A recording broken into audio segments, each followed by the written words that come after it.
So, hey everybody, it's Mike Sullivan. I've got a fantastic guest today who has a really awesome and inspiring story to share with us today. His name is Caleb Smith. He's up in Charlottesville, Virginia. And Caleb, thank you, brother, for making some time for us today. Well, I really appreciate the opportunity to share, and I hope you know my story resounds with folks, and that it's not all doom and gloom out there in the world. Uh, Yeah. What uh, was your journey like to do what you're doing? You were sharing that right before, and I forgot to hit record. So my apologies. You were sharing such a cool story of how you got to be where you're at now. I was the first person in my family who ever gone to college and Hmm. uh, graduate. I didn't actually study engineering. I had to have a job in engineering before I could even afford to go to school. And then I studied something completely unrelated. So um, I've had a very interesting kind of professional road, I guess. Um, I started in transportation in 2001. I was hired by a firm to count cars. Hmm. Literally answered an ad in the paper for an engineering technician. And this was, closer to 30 years ago than I'd care to admit, but it was before all of the technology and gizmos we enjoy now. Um, and it took a lot of people power. So um, I started in June of 2001, and by September, we all know what happened then. And being so close to DC or in DC, uh, all of a sudden, everybody was interested in collecting data. Mm. And um, at one point, I had 40 people working for me just counting cars. Mm. Um, and I did that for about 4 years before my employer realized I was probably worth more in the office than toning cars. Uh, I taught myself AutoCAD, Mm. uh, and shortly after I got my feet wet there, the fellow who was kind of our backbone and design just up and left and went on his own journey, and um, it started to present more and more opportunities to get into the weeds. So I really focused on uh, a lot of just traffic signal design, intersection design, um, uh, traffic traffic management plans for construction, things of that nature. And um, I spent a lot of time just drawing pictures of stuff to hopefully tell other people how to build things. And I really enjoyed that, and I did it for a long time. I did it for almost 22 years. Mm. All in. Um, but there was always a disconnect between me and people. Mm. So I was always the gremlin in the back room with a bunch of screens and a lot of hard deadlines, but Mm. not a whole lot of interaction. And after a while, I I I think the isolation of that really got to me. Um, and yeah, I wound up leaving there May of 2023. I took some time off because I hadn't really taken any good time off. Uh, and then I uh, fell down, broke my neck, and my life changed. Oh wow. It was, yeah, it was really something else. I had decided to take that summer off because I hadn't really taken a substantial vacation in a couple of decades. I figured I owed it to myself. And that fall in early September, I took one last trip as I was dusting off my resume to go find something else. And yeah, I tripped over a tree root in the dark, landed on my face. Whoa. Yeah, yeah. Man, so sorry to hear that. Well, Yikes. I think it hurt my pride more than it hurt anything. Yeah, Um, yeah, and can relate. and boy, howdy, that was a wake up call. I lived by myself. Um, I was not gainfully employed, and I was just really glad I had maintained my health insurance. Um, I spent 10 days in the hospital. Mm. Of course, it took me about 3 days to realize that it was actually as bad as it was before I drove myself to the emergency room. Oh, wow. Um, yeah, it was an interesting experience, but you know, when things like that happen, you realize that you aren't what you do for a living, and there's so much more uh, to life, and you know exactly who's on your side and who isn't. Um, and I'll tell you, it was one of the scariest things to lay in a hospital and not have the phone ring, Mm. or so I man I eventually recovered. It took several months before I was even able to drive or anything again. Mm. Uh, and by that time, I was like, man, my savings looking a little slim. It's I might have to do something different. And I'll tell you, yeah, we mentioned uh, Jesus a little while ago, and sometimes he will let things fall apart so you can put them back together better than they were before. Yeah, amen. And when it's happening, you don't realize that's exactly what's happening. Um, so apparently, and I took my wife's word on this. See, I hadn't met my wife at that point in time, Mm. but she was praying for a husband. Mm. And it wasn't just a husband, it was her husband, the one that was meant for her. Yeah. And I had I met her and I was like, look, I'm about to sell my house. I don't have a job. I don't know what I'm going to do. Um, I just had this whole thing happen, and she's like, it's okay. I don't like you for your house. And it took, and I say this a lot, but a lot can happen in 3 days. Mm. Um, and 3 days after meeting her, I was like, well, I want a wife, you want a husband. I'm not going to dance around it. I'm not going to drag this out.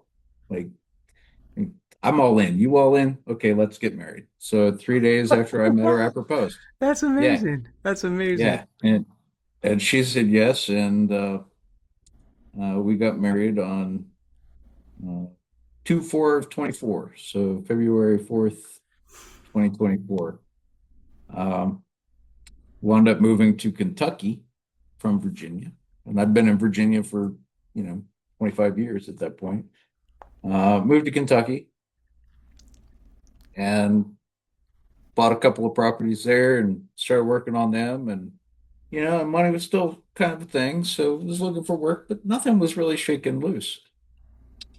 And I kept praying and praying and praying and Yeah. kept putting out, pounding the pavement. And I even started throwing resumes back over, across the mountains here in Virginia. Uh, and It was funny because I talked to a recruiter about this job here in Charlottesville, and I think they they opted for another candidate who probably wouldn't ask him for as much. And they called and said, "Oh, we think we're going to explore somebody else." And I was like, "Okay, well, call me back if you change your mind." And I went on about my business. And, and I'm not one to really just sit around on my hands. If I don't have anything to do, I'll make something to do, go and volunteer and Hmm. feed people. I mean, just whatever. Yeah, that's great. And I went on a mission with my church in Kentucky to go help clean up and fix houses from Hurricane Helene over in North Carolina. And on the way there, I kept getting voicemails, but I had really intermittent reception, so I couldn't really call and see what they were about or call anybody back. Lo and behold, it was the same recruiter for Charlottesville asking if I'd changed my mind, Hmm. or if that they had changed their mind and they wanted me to come interview again. So um, this opportunity arose, and we wound up. I wound up having to come back to Virginia. Well, just the way things were situated in Kentucky with the properties and things, they needed work, and they weren't ready to sell for anything worth anything. So uh, I basically commuted back and forth from Charlottesville to Kentucky for about 18 months. Ooh. Um, yeah, I had a little basement apartment that I slept on the floor on, and I was spending all my money on contractors and materials so that we could sell the house that we had bought. And it turned out really well. And again, you never know why you're doing the thing that you're doing. Um, the house that I had bought wasn't really a house. It was uh, last used as a dance hall. Hmm. It was a 3,600 square foot slab. Still had the mirror Ooh, ball on the ceiling that's and cool. laser. It still had the laser lights up on the ceiling and mirrors glued to the walls and the whole 9 yards. Right. Yeah.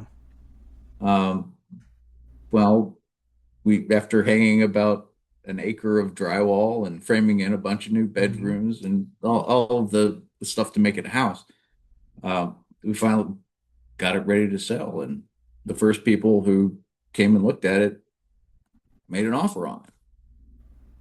Well, they wanted to buy it because it was a perfect setup for um, another one of their transitional group homes that they run. They basically uh, work with youth who are aging out of foster care, Hmm. uh, Cool. to give them a transitory place to, figure out how to be an adult, right? Yeah. Love it. Um, my mom was a child of foster care. Hmm. So, she turned 18 and out in the wide world she went, right? No guidance, no nothing. Hmm. But these folks give kids a place to, have a safe environment and Love it. get a job, get enrolled in school, Super kind of cool. give, Yeah. give them the space to figure it out. But you never know why you're doing what you're doing. Yeah. Um, and my wife, she's super handy and oversaw and did a whole bunch of that work herself. And the entire time she's like, I'm not doing this for us. I'm doing this for somebody else. And uh, so just the first year and some change of being here in Charlottesville was apart from my wife and that was difficult, but you know uh, it's not me, it's through me, if that makes any sense. um and that's just a long-winded but not exceptionally detailed kind of origin story to get you where I'm at today. No, um that's great. And thank you for sharing all that, Caleb. That was awesome. And if there if you have kind of a favorite part of your work, and maybe a least favorite, and what would that be, just for fun? Like what's one of the favorite things you do, and then one of the things where you're like, this is actually a little more work. But favorite, least favorite, just for fun, or even your most I mean, favorite. What it's do you appreciate the most? well, and that's the thing is I'm on this. the opposite side of the coin from where I'd been. I was a Mm-hmm. consultant that worked for the developers and Mm-hmm. stuff, and now I work for the city. Mm-hmm. And um, you know, it my favorite and least favorite part. My favorite part's the people. Okay. Um, I like being able to interact with folks from everywhere, and if they have something that a problem that I can solve, or I mean, it's usually little stuff. Like somebody's worried about a parking space in front of their house for a moving truck, and they waited till the last minute, and you know, it's Caleb saves the day with a no parking sign. I mean, Yeah. that's really an easy thing to do, but that really gives you um, just you help somebody. Yeah. Yeah. Huh. Being together with And people and helping. Yeah, that's awesome. well, and I found that some people just are lonely, Yeah, and sure. pardon me, they're lonely, and the government's always here. Somebody's usually go pick up the phone if you call the government. And even if I can't help solve a specific ask, which is difficult to do a lot of times, you can still make those connections with folks. Yeah. I wound up sitting in a lady's house. Uh, she lives, it's maybe a 10-minute walk away.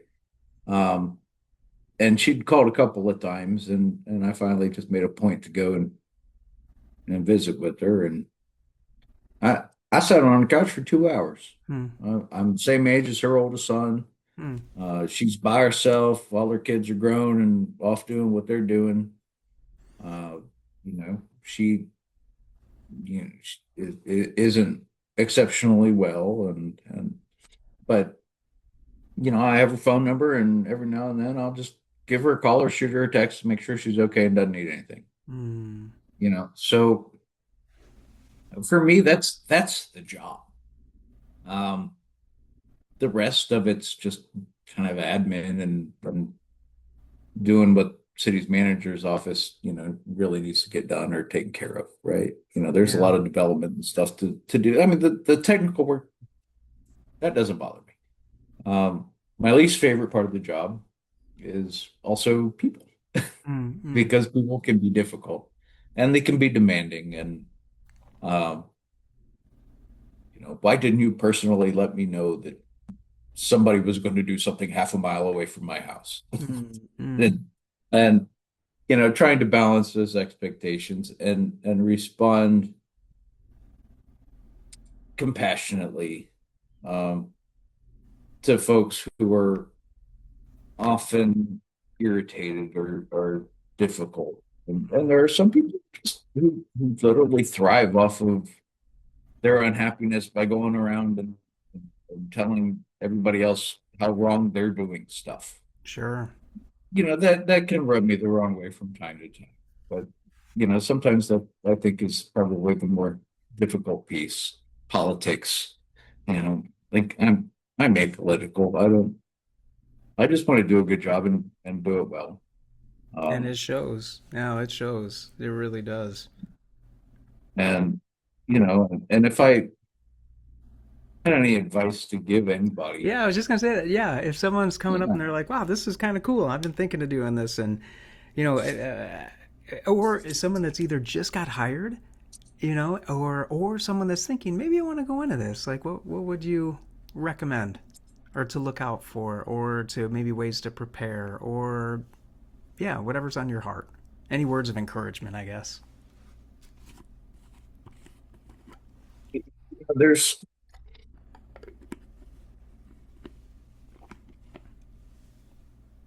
95% of success is showing up on time. Um, Follow through. Um, not everybody is a rocket scientist. There's room for everybody to do their best if that's what you want to do. Um, I'm probably not the sharpest tool in the shed in a lot of areas. I admit it. And, I think a huge part of success too is staying humble, you know. Um, because if you're not, it will trip you up. You know, Amen to that. what it what's the word say? The pride cometh before the fall.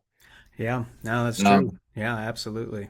100%. so it's everybody's walk is different, and nobody's skill sets are exactly the same.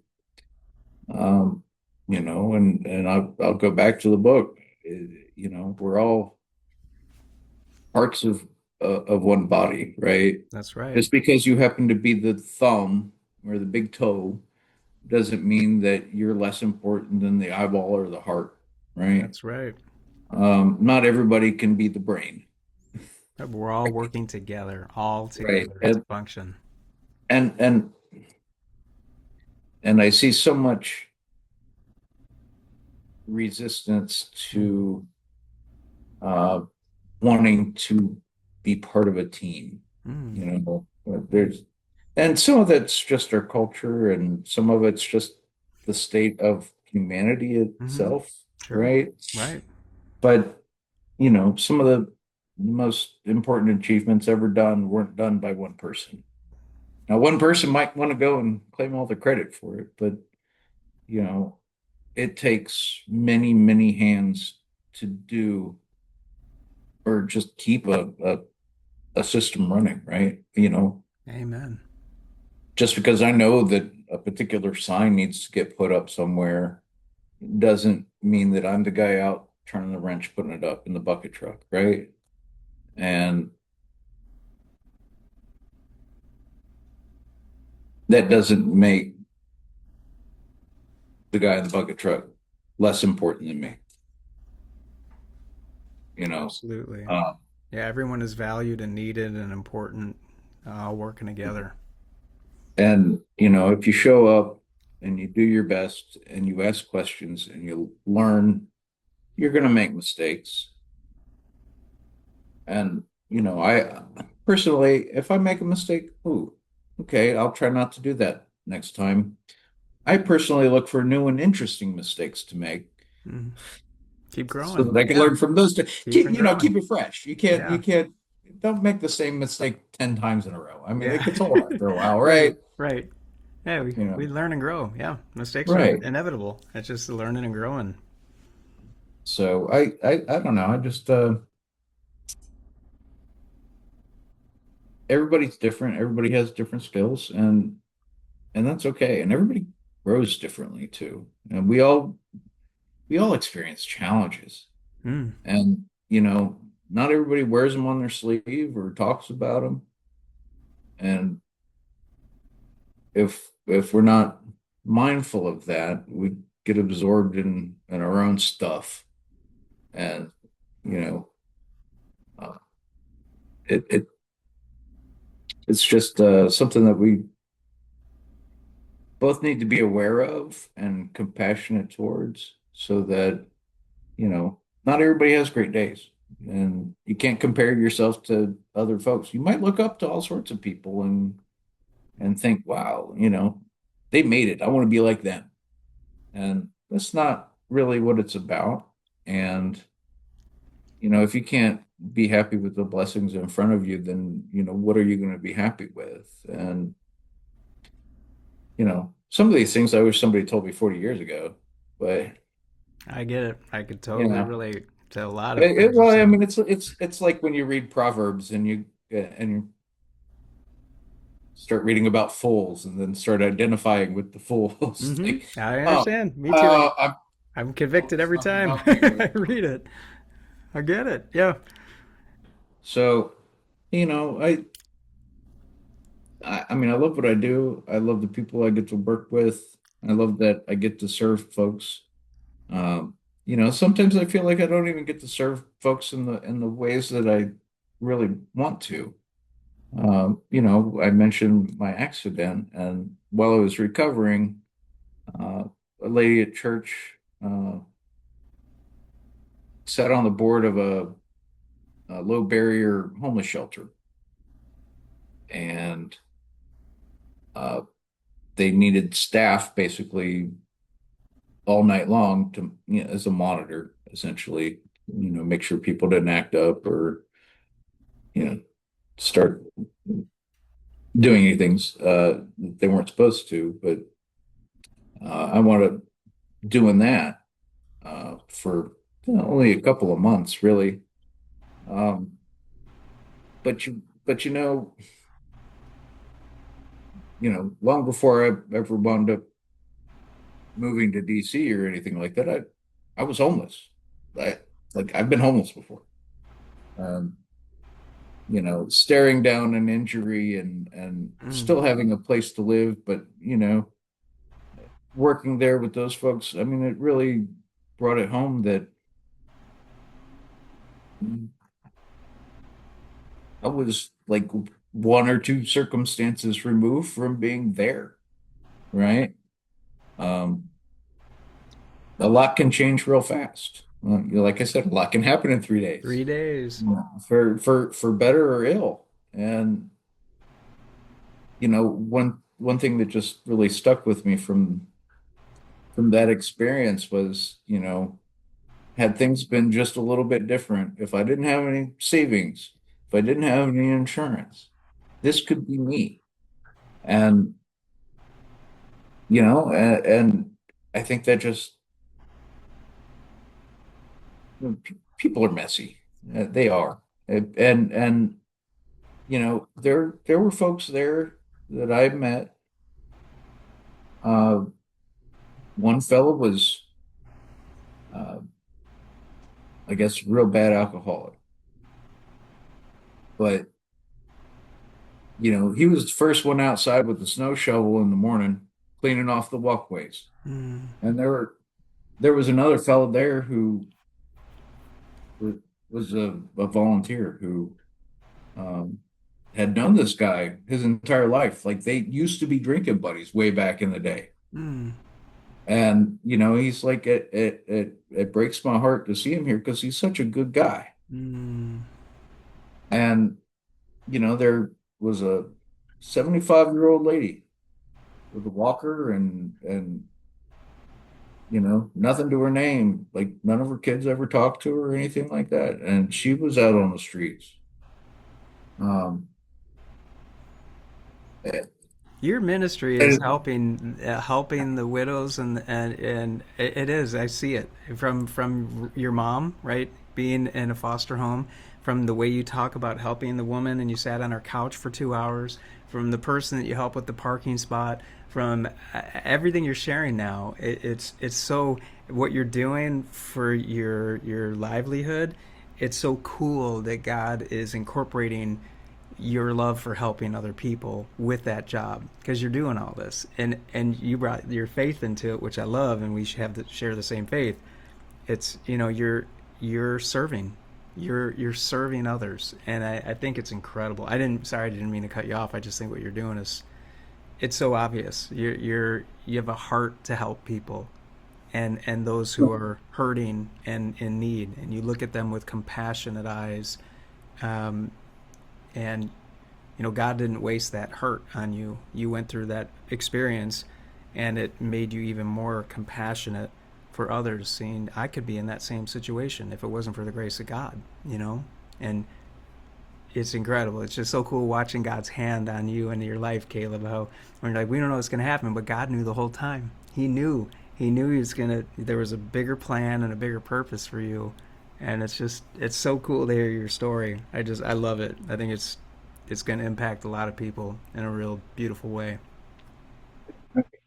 funny because I remember when I was still in high school that I, when you're young and you don't have a driver's license, but your buddy does, and you don't really have anywhere to go or nothing to do, but by golly, you have mom's keys and a full tank of gas, so you're going to drive around, right? And not really get into any trouble, but drive around. And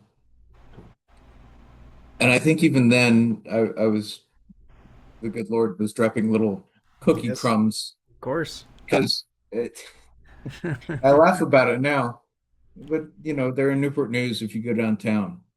And if you don't drive exactly 25 miles an hour, Mm, the lights will turn on yeah. you. And you know, and I always would just as we drove through those, I'd think, I wonder how they do that, Mm, you know? And my friend and I, we've been best friends for 30 years, if not longer now. Uh, Shared a love of Monty Python, mm. and I don't know if you've ever experienced that very dry British humor, but there's a they did a song, they did all sorts of stuff. It was real popular in the 70s, but they did the traffic light song, and it is probably the most painfully boring song you will ever hear. And I'll spare the audience, and I won't sing it, but my friend would put it on and just stick it on repeat, and it would literally just go, I like traffic lights. I like traffic lights. And we both were just absurd enough to think it was hilarious. Um, and I never once thought that I would wind up designing traffic lights of all things. So it's just really amazing when you look in hindsight and see how the Lord has put his hand in your life, and you never quite realize it at the time what's going on until one day you kind of have that epiphany, and you put the pieces together and go, oh wow, that's that's pretty amazing. So I just appreciate, the opportunity to share a little piece of my story. And um, if you want to make a documentary of it, we can go there. Well, Caleb Smith, thank you, brother. I appreciate you sharing your heart, your experience, your wisdom, and just your time. Thank you so much for sharing your story with us today. Well, I really appreciate it. Thank you so much. Stay in touch. Wherever people go, one signal at a time, one project, one design, making tomorrow brighter than today. They're building better communities, keeping families safe on every street, helping traffic move, helping dreams come true, making life a little easier for me and